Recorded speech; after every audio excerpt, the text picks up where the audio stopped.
Hi welcome to studio యువ Tillu square movie review గురించి ఇప్పుడు చెప్పడానికి వచ్చేసాను. 2022లో వచ్చిన DJ Tillu movie blockbuster hit అవడమే కాదు, సిద్ధు జొన్నలగడ్డని హీరోగా కూడా నిలబెట్టేసింది. మరి ఇప్పుడు ఆ మూవీకి సీక్వెల్ వస్తోంది అంటే రెట్టింపు అంచనాలతో పాటుగా పాజిటివ్ బజ్ కూడా క్రియేట్ అయింది. డీజే టిల్లు క్రియేట్ చేసిన ఇంపాక్ట్ తో ఈ మూవీకి సీక్వెల్ గా వచ్చిన టిల్లు స్క్వేర్ మూవీకి విడుదలకు ముందే పాజిటివ్ బజ్ క్రియేట్ అయిపోయింది. మోస్ట్ అవైటెడ్ సీక్వెల్ గా టిల్లు స్క్వేర్ మూవీ కోసం ప్రేక్షకులు ఎదురు చూస్తున్నారు.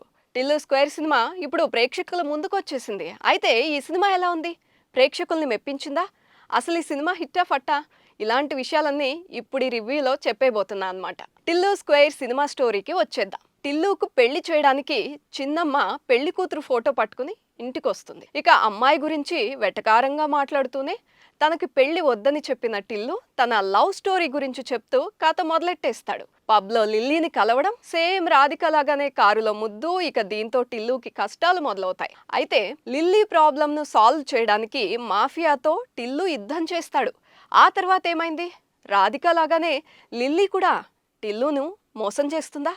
అసలు చివరికి ఏమవుతుంది అనే విషయాలు తెలియాలంటే థియేటర్కు వెళ్ళి సినిమా చూడాల్సిందే. ఇక ఈ సినిమా విశ్లేషణ విషయానికి వచ్చేద్దాం. ఫస్ట్ హాఫ్ ఎంత ఎంటర్టైనింగ్ గా అనిపిస్తుందో సెకండ్ హాఫ్ కూడా అంతే ఎంటర్టైన్ చేసేలా ఉంటుంది. అలాగే ఇంటర్వెల్ బ్యాంగ్ అయితే చాలా క్రేజీగా ఉంది. ఇక సినిమా ప్రీ క్లైమాక్స్ లో ఒక అద్భుతమైన సర్ప్రైజ్ ఉంటుంది. క్లైమాక్స్ కూడా ఎవ్వరు ఊహించని విధంగా డైరెక్టర్ డిజైన్ చేశారు. అలాగే ఈసారి కూడా గతం కంటే ఎక్కువగానే సాలిడ్ ఎలిమెంట్స్ ఉన్నాయి. Siddhu Jonnalagadda style, dialogue delivery, swag, హీరోయిన్స్తో రొమాంటిక్ యాంగిల్స్ ఈ సినిమాకు స్పెషల్ అట్రాక్షన్గా నిలిచాయని చెప్పడంలో ఎలాంటి డౌటు లేదు. ఇక అనుపమ పరమేశ్వరన్ లుక్స్తో, రొమాంటిక్ సీన్లతో ఆడియన్స్ను డీజే టిల్లును, రాధికను కూడా మర్చిపోయేలా చేస్తుంది. టిల్లు స్క్వేర్ చాలా ఫన్నీగా సాగుతూ ఉంటుంది. డీజే టిల్లు హీరోయిన్ నేహా శెట్టి కూడా ఎంట్రీ ఇచ్చింది. ఆమె ట్రాక్ హిలారియస్ అని చెప్పాలి. పాటలు కూడా స్క్రీన్ పైన బాగున్నాయి. సినిమా పాటలకు మ్యూజిక్ డైరెక్టర్లు రామ్ మిర్యాల, అచ్చు రాజమణి ట్యూన్స్ ఇచ్చారు. బ్యాక్గ్రౌండ్ మ్యూజిక్ను తమన్ అందించారు.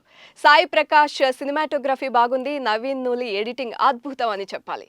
మొత్తంగా టిల్లు స్క్వేర్ అక్కడక్కడ కాస్త స్లోగా అనిపించినా కూడా యూత్ కి కనెక్ట్ అయ్యే విధంగా ఉంటుంది. టిల్లు స్క్వేర్ సినిమాలోని నటీనటుల విషయానికి వచ్చేద్దాం. Hero Siddhu Jonnalagadda acting super అని చెప్పాలి. ఇక హీరోయిన్ అనుపమ పరమేశ్వరన్ తొలిసారి గ్లామర్ రోల్ చేసినా కూడా అద్దరగొట్టేసింది. కీలక పాత్రల్లో ప్రణీత్ రెడ్డి, మురళీ శర్మలు వాళ్ళ బెస్ట్ ను అందించారు. ఇక మిగిలిన నటీనటులంతా తమ పాత్రలకు తగ్గట్టుగా నటించి మెప్పించారు. టిల్లు స్క్వేర్ సినిమాకు hero acting, comedy, heroine glamour, background music, direction, పాటలు ప్లస్ అయితే అక్కడక్కడ సినిమా స్లో అవ్వడం కొంచెం మైనస్ అని చెప్పాలి. ఇక ఓవరాల్గా ఈ సినిమా గురించి చెప్పాలి అంటే టిల్లు స్క్వేర్ అంటేనే double fun double mad, youth connect అయ్యే విధంగా ఉంది ఈ సినిమా. ఈ సమ్మర్లో మంచి స్ట్రెస్ బస్టర్ అని చెప్పాలి.